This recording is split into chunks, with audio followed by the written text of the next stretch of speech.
por la Unión de Radioaficionados Españoles de Palma, y a 6, Sierra Exo y Miguel.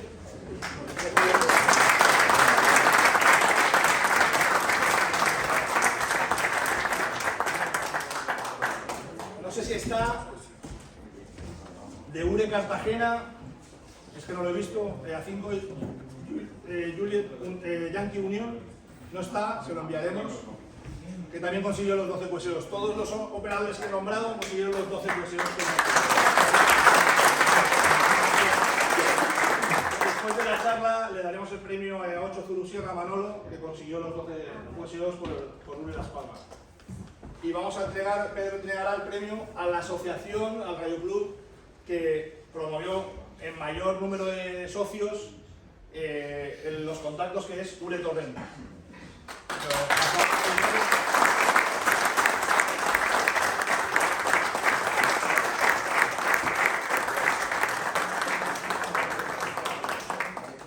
Después de la charla de Felipe le daremos a Manolo su premio, si lo lleva. Bueno, Pedro quiere comentaros una cosa y os presentamos la charla. Gracias a todos. Para ganar un concurso hay que hacer cohesiones. Para competir con la estación HQ con Europa necesitamos los cohesiones de los españoles, porque en Europa, aunque llegamos, no llegamos como llegan otros.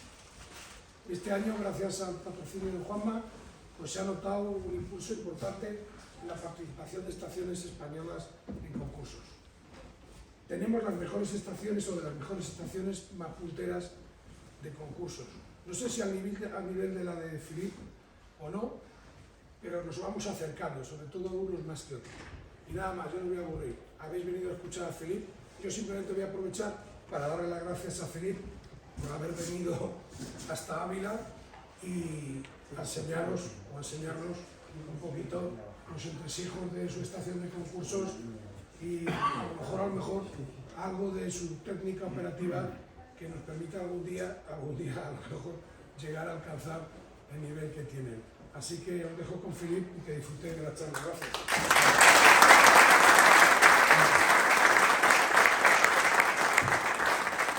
Como ha dicho Pedro, todo tuyo. Gracias a todos por la asistencia, es un placer.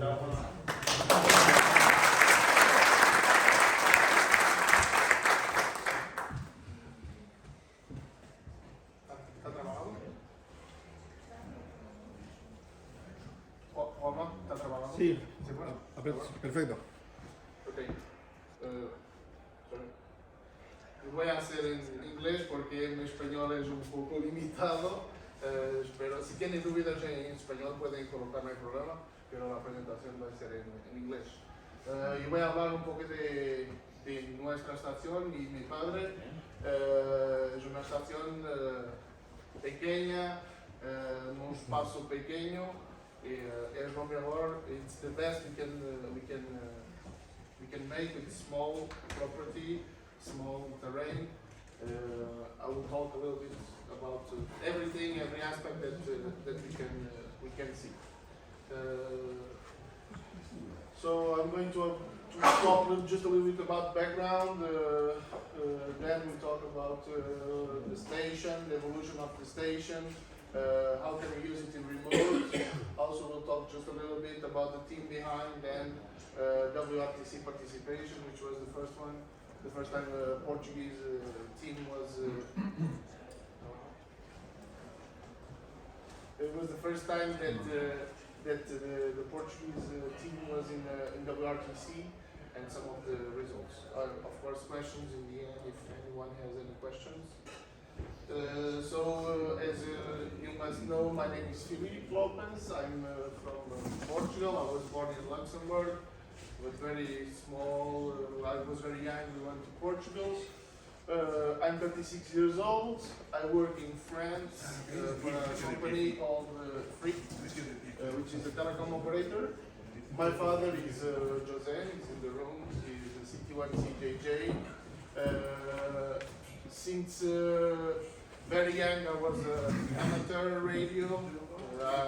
I should not say this, but I was present in almost every activity for every expedition or every expedition, and my father did not want me to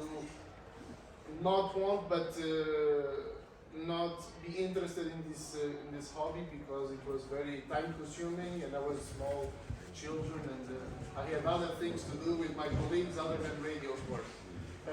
Of course, when you are small children, when someone say no, you are interested, obviously. So I started to enjoy a little bit ham radio, especially CW, and there's a funny story that I think everybody should hear about it.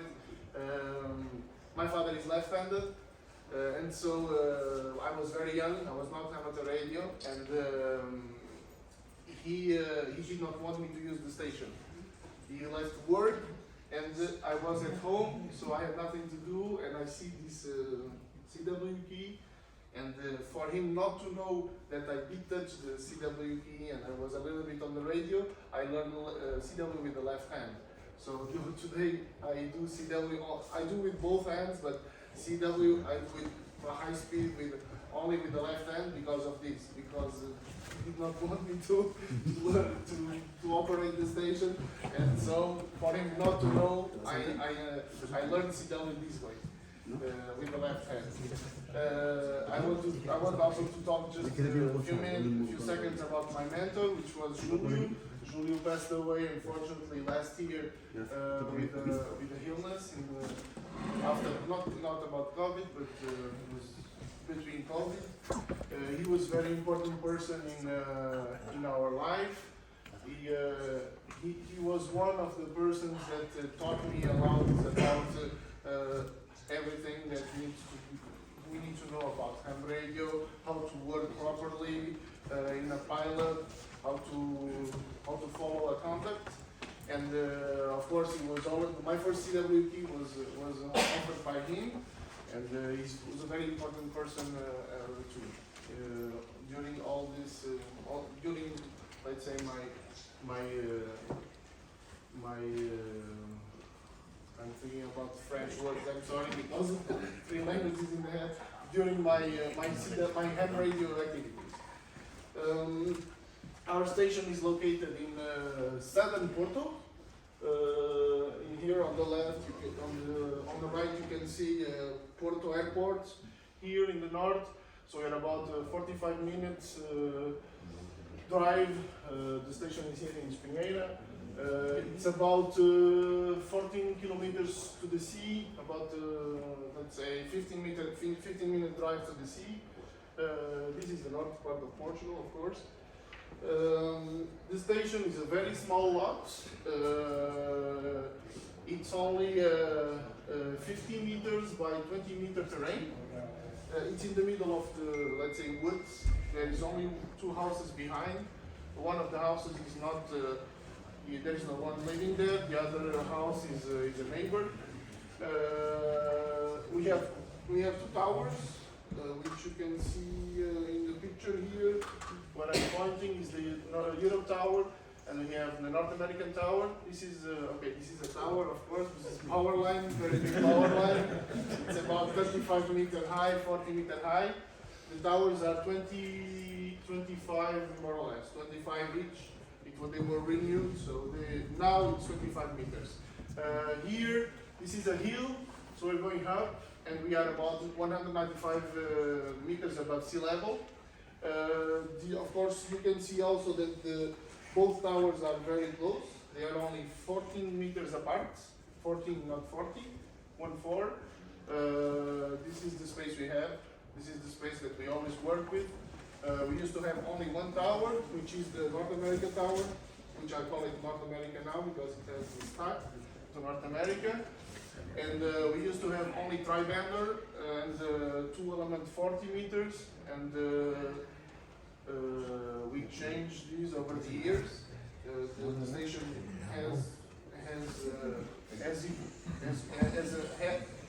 had an evolution. I just want to talk just a little bit about terrain because some people don't believe that we have good location. So we made some HFTA profiles and so everybody can see from almost from north to south to west. We have a clear path to North America, South America, Pacific, and JA to Long Pass.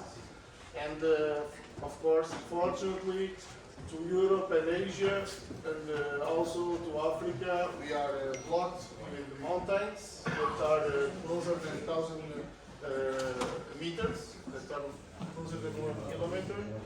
So unfortunately, of course, we have high towers, but even with high towers, it is not enough to overcome this problem.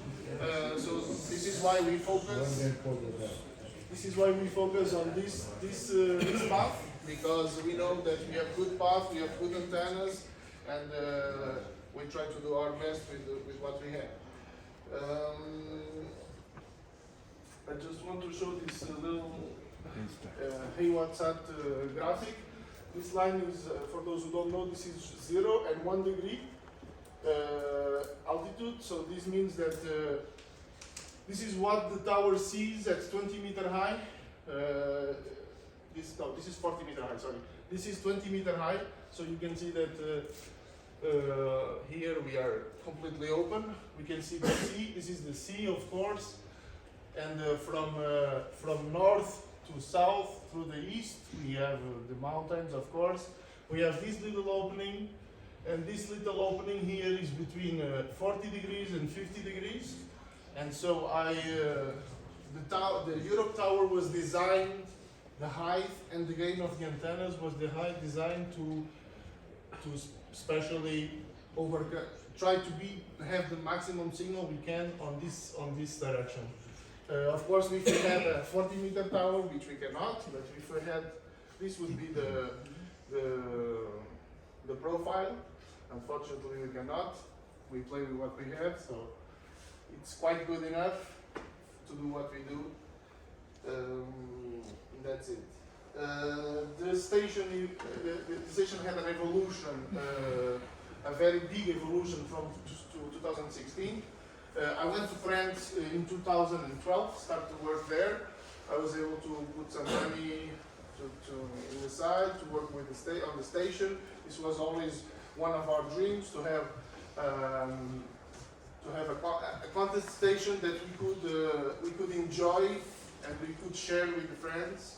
So we tried to work the maximum as we could on the station.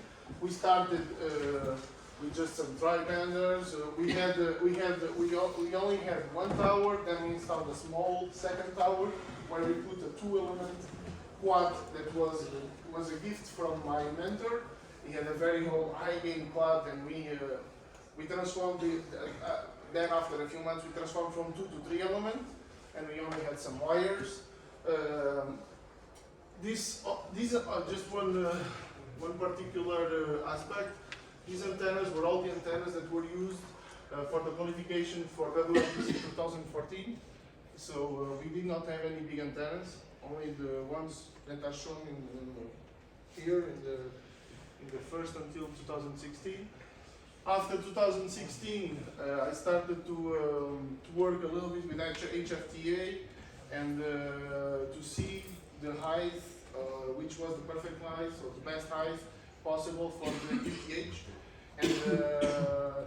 And of course, people say the higher the better, but unfortunately, it's not true.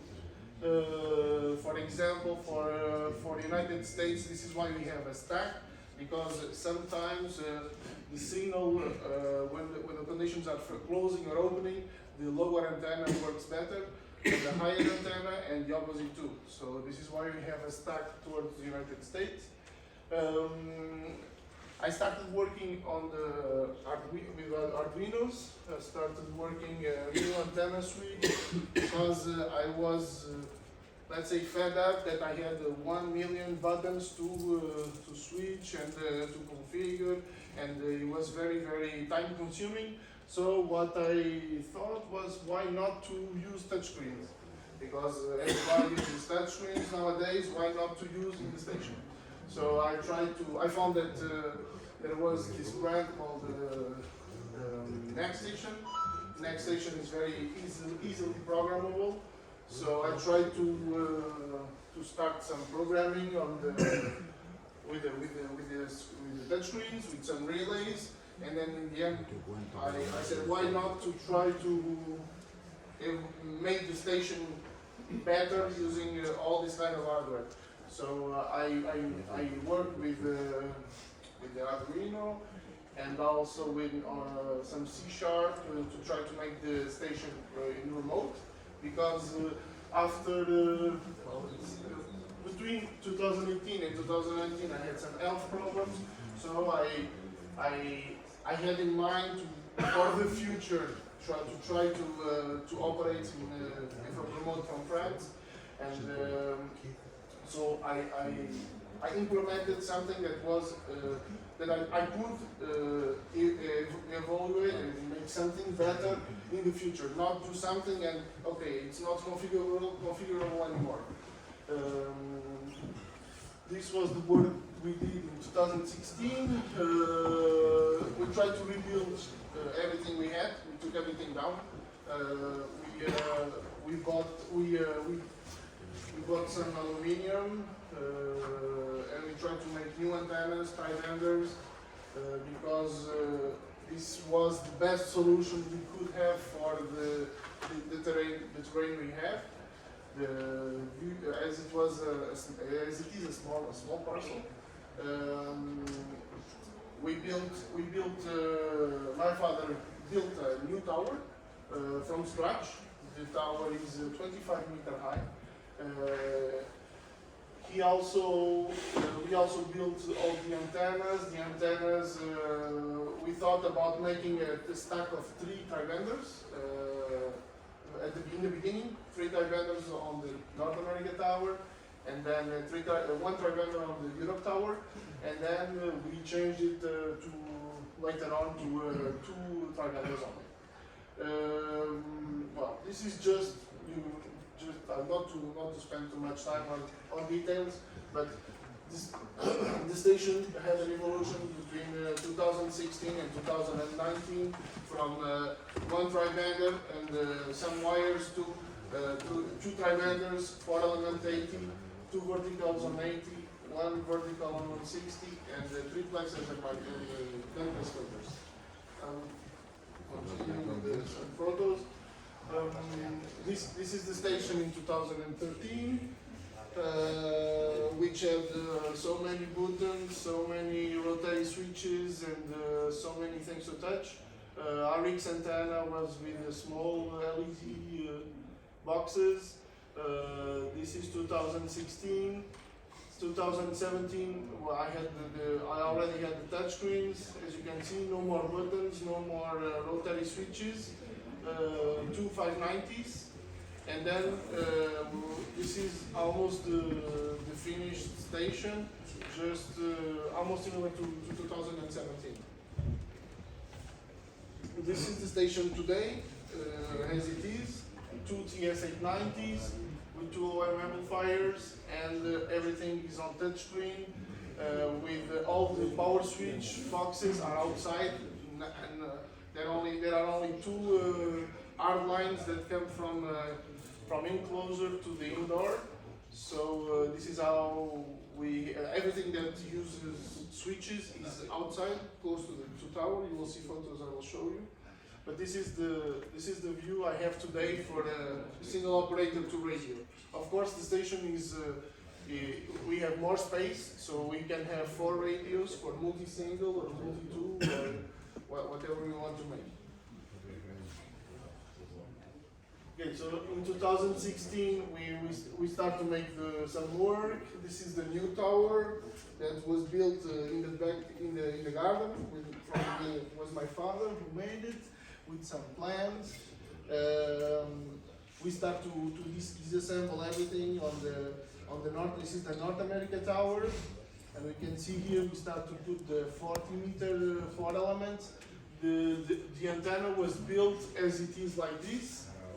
We did not have space to put the antenna entirely up, So we had to put the boom first, and then we attached every element to it with this small crane that we rented for 1 weekend.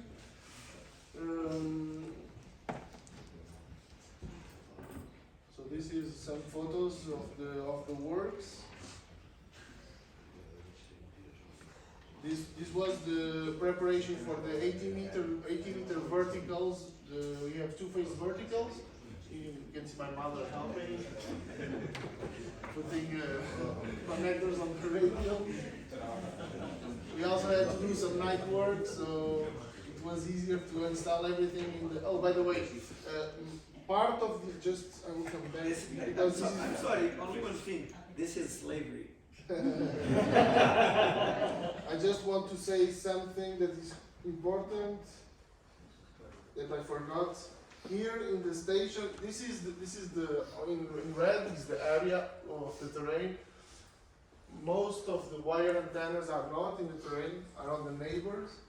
This is the 80-meter B square here. You can see one vertical here, one vertical here. There is a 3-element full-size wire yagi hanging from the power line to one of the trees. I had to use it for something. There is a vertical 160-meter here, hanging on a very high tree. And the beverages we currently have 2 reversible beverage, 180-meter long, which you can see the feed point here. It starts here, and the coax comes like this. I will show you. It comes all the way around from the back of the houses, and it crosses the street here to the shack. And we have the other beverage that makes that does 330 and 150 degrees. That starts here. It has also 180 meters long, and well, they are quite distant from the station, but they work very well.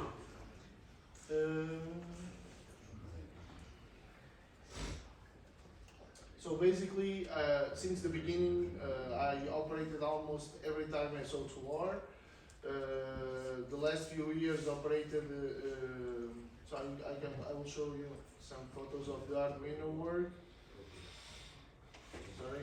Okay, so I started with just a few relays and Arduino Mega with the 2 touchscreens, and of course this box that I call it the brain. It does band change also automatically. Every band changes automatically. It has some other features incorporated, and soon it will be replaced with something that allows to have 4 radios with transmit antennas. By the way, all the work was done in France. This is in France, at my house in France. Everything was designed and tested there, and then everything was brought to Portugal. This is the station. This is the view with this is the old view with the 3 stacks, with the stack with 3 antennas. We can see here there are 3 tri-banders. It was replaced by a 2 with a little bit more spacing between the tri-banders. And this was the old 2 elements that does not exist anymore. I took it off. Not to the 2 antennas from on 40 meters were so close that when we turned the antennas, we had a lot of SWR changes. So we took it down. We only have now the 4 elements and the 3 elements full size with inverted V. This was the station in 2016. This is the enclosure outside. This was the beginning. The beginning we had no high power bandpass filters. We only had a few power splitters, 2 6-packs, and a few boxes to switch on 160. Talking with Imanol, we started to talk with Imanol. I think it was about this year, about 2016, 2017, that we spoke a little bit more about the antennas, and Imanol gave us the idea. Why not to put 3-plexers on every antenna? So we said, okay, why not? We'll think about it. Of course, 3-plexers were very expensive, especially those in Europe. So I found Pavel in Canada that made very good triplexers, and I had a little chat with him, and he was able to supply us the triplexers and the bandpass filters for a good price. And we were also able to send them without any taxes because sending from Canada to Europe, of course, we pay a lot, unfortunately. And we were able to get them via container that was very hard, but everything arrived okay without paying any customs. This photo, I just put it there to say that when we like something, we do it. This was the 2000 and it was not 2020. It was between 2019 and 2020. I had 20 surgeries. This was one of the reasons why we make a deal with Imanol for the WRTC 2022-2023, because I was not in great shape to make all the qualifying contests. So we made a pact with him that if one of each other qualified, he would bring the other as a teammate to the WRTC. This was just one of the photos that was funny because I was working almost 80% of the contest in Nice. This was the CQ Worldwide CW 2020, I think. In 2018, we started a new project, which was the RX antenna system. Because in 2016 we noticed that we did not have any good switching antenna system to share between the radios. So my friend Jérôme, Fox 4 Alpha Juliet Sierra, and myself, we started working on the new system that shared the antenna, 8 antennas to 4 radios with bandpass filters, low power bandpass filters, automatic antenna switching, and how do you say, the protection from lightning, and also preamplifier. This was the work we started. This was of course everything was based also in Arduino. So we have four radios that each radio has one remote. Each remote controls one part of the system. This means that one antenna that enters here can be shared with all the other 4 radios. This is the touch screen. It's presented like that. It has evolved a little bit. It's a little bit better, but the main aspects are there. We could have 6 beverages. K9AY, and we could also use Tri-Bander as an RX system.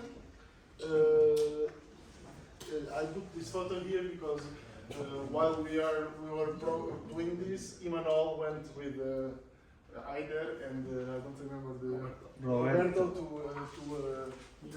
Friedrichshafen, and unfortunately I was not able to go that year, so they stopped in France in the way. This was my dog that was helping with programming Arduino. Very helpful. Yes, very helpful, and he did something. I don't remember what, but he broke the RS232 system on the TS590. Okay, so this is of course one of the packages we sent from France to Portugal with all the equipment, very heavy, lot of things to send. This is the final project in Portugal already. This was sent by with Ryanair. Everything arrived perfectly, but it was sent like this with a wooden box. Some part was built there in Portugal. Most of the connections was made over there. This is the final touchscreen that controls. Each radio has one of these touchscreens, and we had to replace this power supply because, of course, we tested everything, but you did not test in an environment where you have a lot of antennas, a lot of radios, and when you start everything, of course there are problems. The power supply was one of the problems. This meanwhile, it was quite expensive. Meanwhile, the power supply filtered was the version with the F. It doesn't work. Too much QRM on every band, so we took it off. We put a normal power supply, and it worked great. A little bit more about the work. Okay. So we started, after this we received all the filters, all the triplexers, and because we are limited in space and we cannot bring all the coaxes to the station, we put two hard lines, you can see them here. We put two hard lines from the outside, from the North America tower to the shack, which is about 20-25 meters of hard line. That goes to the six-pack, and the six-pack has, of course, two independent to each radio. Everything is, let's say, 80% of the station is home built. All the six-packers, all the power splitters. The only thing that was not built by us was the high power bandpass filters, the triplexers, and the radios, of course, and the amplifiers. Everything else is done. Everything is done by us. Antennas, towers, coaxes, everything was built by us. So this was the system. Of course, a lot of planning, a lot of testing, and the final product fixed to the wall. You can see it there. Actually, the goal of this was this was planned for a multi-single, because at the time we used to participate in multi-single category. And one of our goals, of course, was the RX part. It was very hard to compete with other stations without a proper RX system. And so we built something that we could share 8 antennas. It doesn't matter what antenna, but 8 antennas could be shared between 4 radios. So in that particular year, we had 1 K9AY, 6 beverage, and a tri-vendor that was far away, that was shared between all the 4 radios, just for RX, of course. This is part of the beverage work. It's not like Bratzo's home, that everything is flat. It's very easy to install beverage. No, it's exactly the opposite. We are in the middle of the woods, so we get it's okay. It's almost flat, but most of the time it's very hard to work in beverage, especially during the winter. So this is part of the work we do. This is just the schematics of the station today, with configured to SO2R. So we have radio 1, radio 2. Everything is not everything, but audio part and PPT. Everything is controlled from with the micro amp, with the micro 2R, the small one, not the big one. All the antennas are controlled by the brain, which is this part here, which is the Arduino Mega.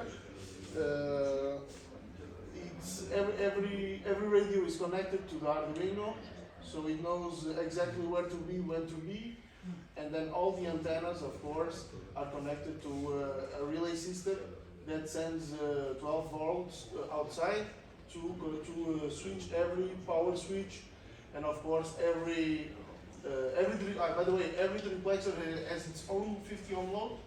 This means that when a port is not used, this port is connected to 50 ohm. This makes the triplexer has its best performance when one port is not used. It should be charged. So this is also part of the system that is controlled by the Arduino. And here you can see this actually does not exist, but every tri-vendor is connected to triplexer. So we have 3 triplexers. We go to the triplexer, charge. If it's not used, we share it with the power splitter, the high power bandpass filter, and 6-pack. It's a very simple, straightforward station. This was the station in November 2020. It's almost the same as before. And this was the multi-single we did last year. Multi-single, actually was a multi-tool. Just the big difference is that we have an in-band station with dedicated amplifier and radio, and we have the low power bandpass filter, yes. This station is in neighbor's house, which is about 170 meters away. Everything is interlocked with special blocks made in France by me and Jérôme. This interlock box allows us to share one amplifier and of course the RX antenna. This means that when we transmit on the run, the assist automatically goes to any of the antennas that he chooses on the RX matrix. Both of the runs are the same. They have the same exact interlock box. Then, of course, the run multiplier station is then interlocked with one of the interlock boxes, not to allow two signals at the same time on the same band. This is as during CQ Worldwide last year. You can see we only had 1890, so 1890, 590, 7700 and another 590.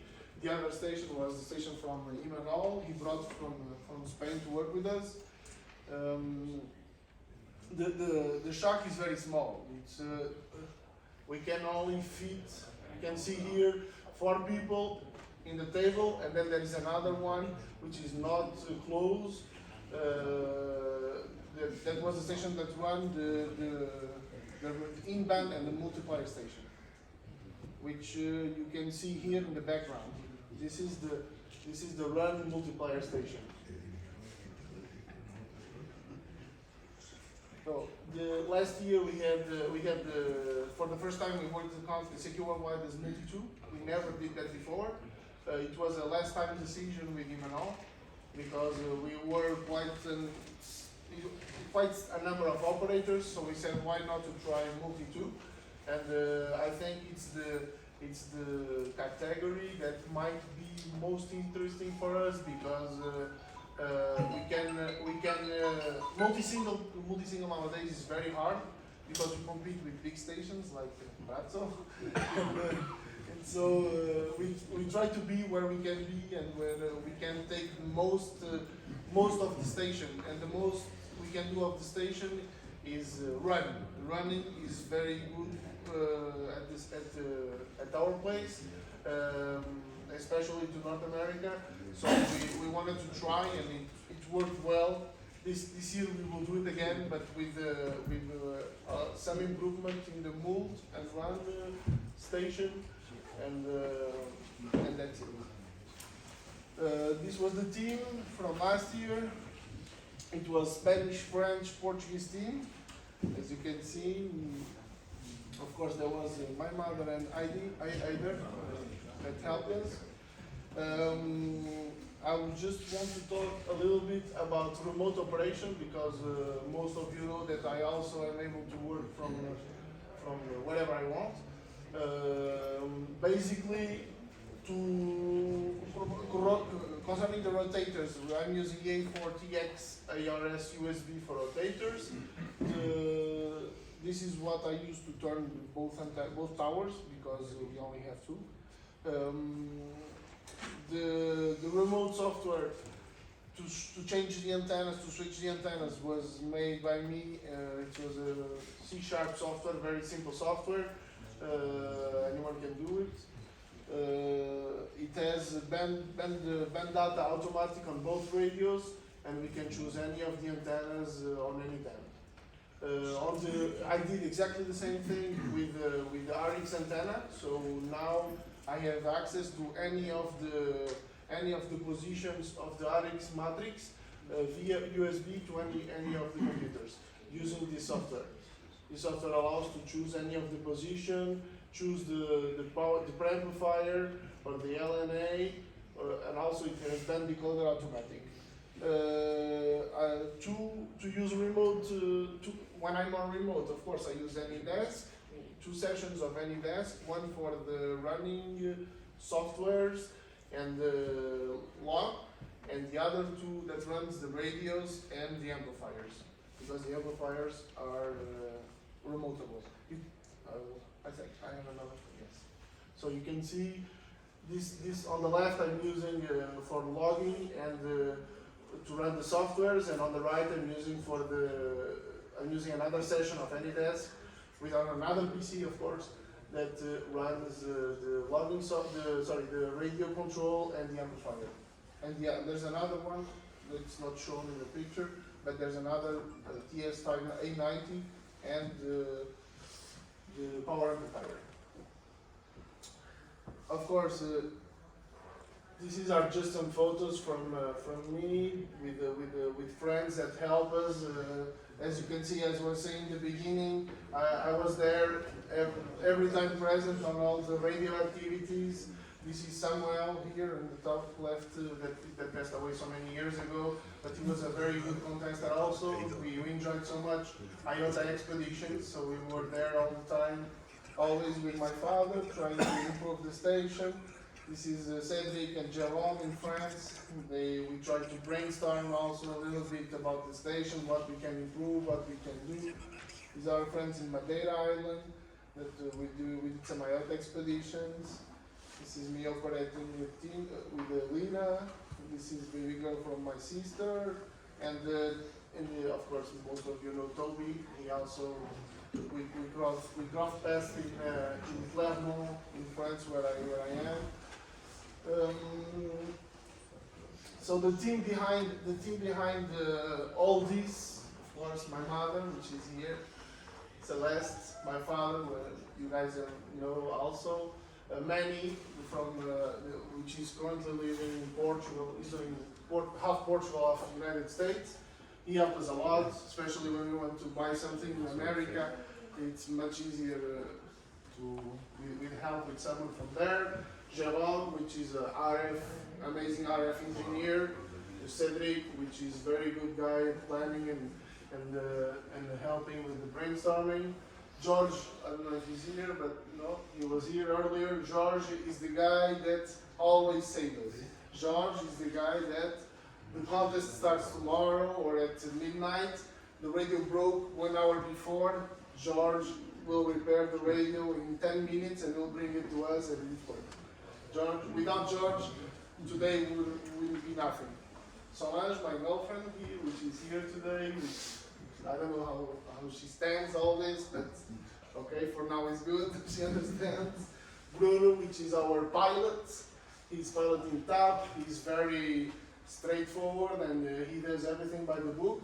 So we tell him go work the multiplier, he does not go out until he works the multiplier. Emmanuel, which helped us a lot. Emmanuel, most of the station was with the help of Emmanuel, especially most of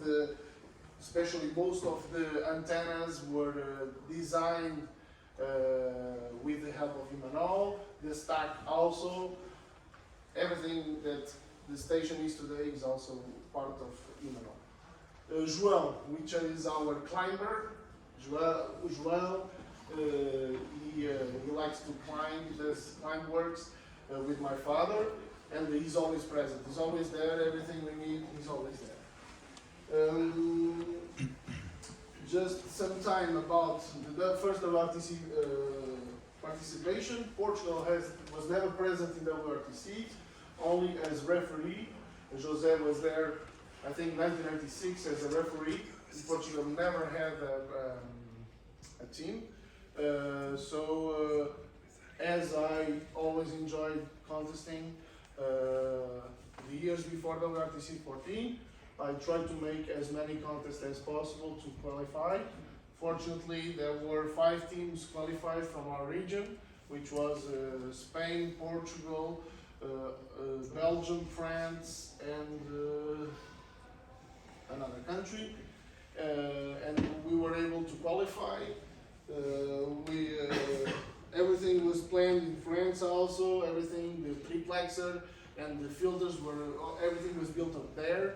Jose came a few days to France so we could work a little bit together and see how we could operate, because I had a small hex beam, so we could test the antenna and the hardware.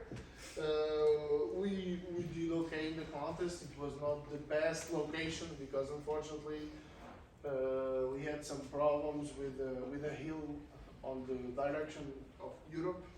But anyhow, we had a blast. It was very good to represent Portugal for the first time, and I hope to do it again next year. This was our result.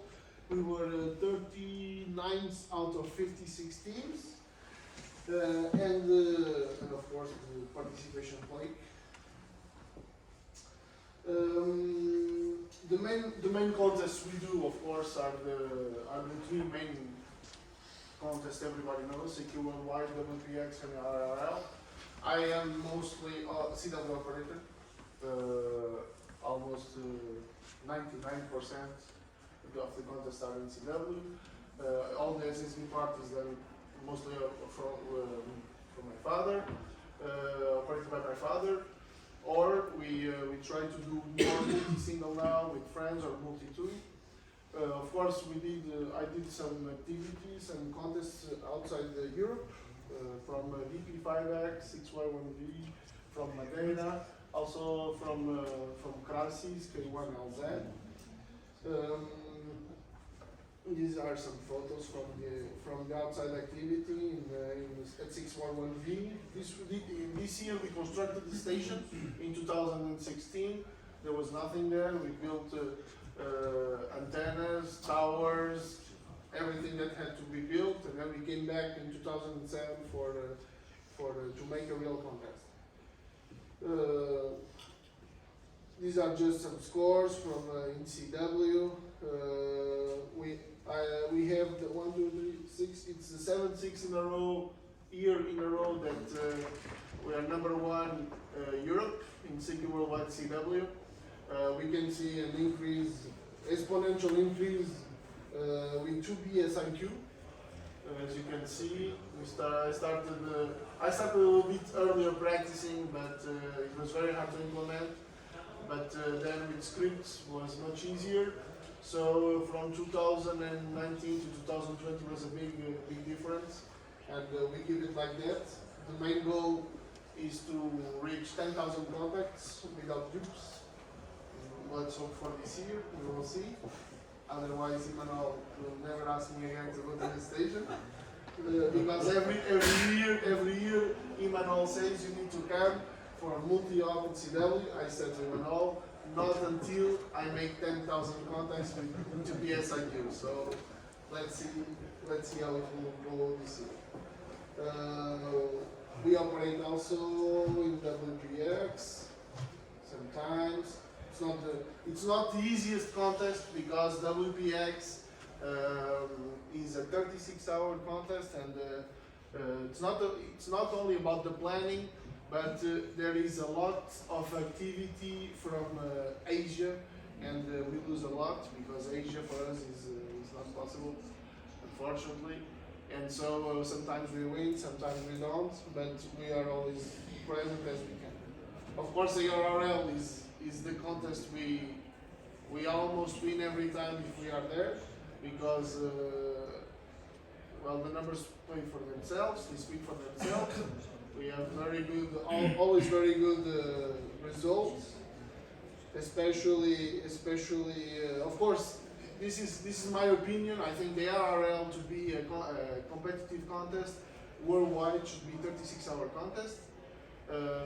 This because when in the morning when we stop working Caribbean, when we stop working United States, the Caribbean keep on working United States, and this is a big advantage for us, because I think that if we had the opportunity to make it 36 hours, we maybe could win first world from Europe.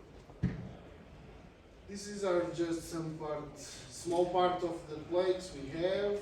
These are actually lost but on the way, this is funny story because this plane was sent by Doug K1DG, and this plane went to Qatar by mistake, and then it went all over the world, and then when it arrived, it did not have the CQ logo on it. This is the CQ Worldwide CW2020 plane. This is 18, 19, 20, and 21.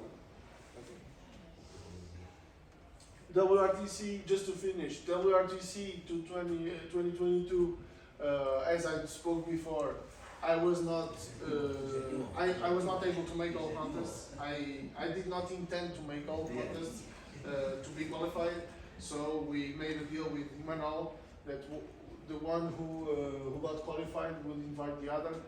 This was the pact we made before any of the events happened. And this is what we did, and this is what will happen. The team will be me and Imanol in WRTC 2022, which will happen in Italy next year.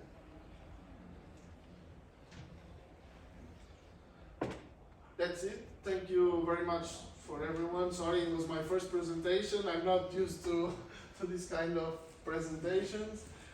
Thanks to Juana for the invitation. Thank you also to EACC for all the support, and also big thank you to Imanol for everything that he has done for us. It's very good to have friends like Imanol.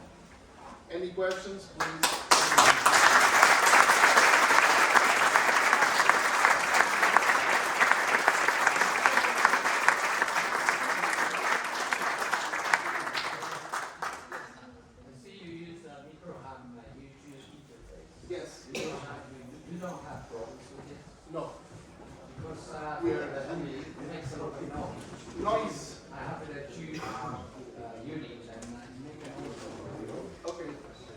I used to have problems with it, but I resolved with the ground. The ground, I had problems with the headset and microphone, and when I put ground, a good ground of course, and separate ground from the radios, it works no problem. The ground was for us the ground was the problem. So there is a ground board, and you have to attach ground. If you don't attach the microphone, you will have problem. Especially. What about the telescopic tower you get? Sorry? What about the telescopic tower you get? Everything is all built. Telescopic tower is built by Jose. You make it all galvanized. Yes, galvanized. Yes. Yes. We have a place that we build the tower, we galvanize, and they come back. And we pay them. Igual que el rey, We have another tower that is on the ground right now, but it's a Versa tower. It was a gift, and we are not using it yet, but maybe it's from a future project we will use.